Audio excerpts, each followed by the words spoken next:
Lisbeth. Marami anak, salamat sa padala mo sa akin. Salamat sa'yo.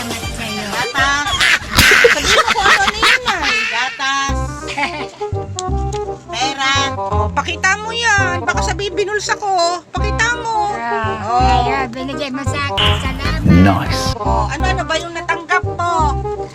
Ano yung natanggap mo? Magkano ba ito? Magkano ito, anak? 2,000 yan. Salamat, anak. Oh, ano nga yung natanggap mo? Anong mga natanggap mo? Pampers, ano pa, sabon, ano pa ba, pera, ano pa ba ang binigay? Ito, pakita mo. Ano ito? Yan yung parang ubas na eh. Ay, yung kinain na. Oo, yung tinatawag mong ubas. Maraming salamat, anak, may makakain ako. At saka yung gatas.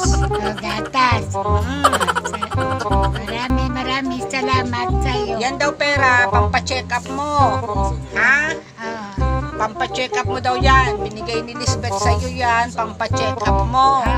Ang uwi niya, December. December. Oo, dito siya magpapasko. Ay, salamat. Ha? Salamat na lang, anak. Oh, babay ka na kay Lisbeth. Bye-bye sa Lisbeth. Hintayin kita sa pagdating mo. Ano sasabihin mo pa? Maraming Dagdagan salamat mo. sa inyo. Walang ingat. Hindi ka magsasabing mag-ingat. Alin? Hindi mo sasabihan na mag-ingat. Mag-ingat ka na lang, Lisbeth. Sa trabaho mo, anak. Ano pa?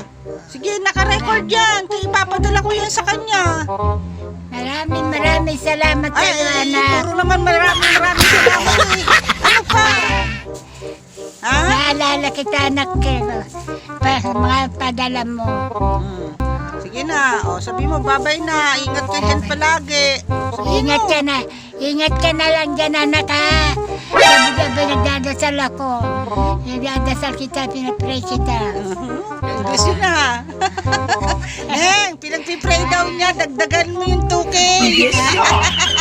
Oh, ang laki ngiti ni nanay, Neng, oh. Oh, babay ka na kay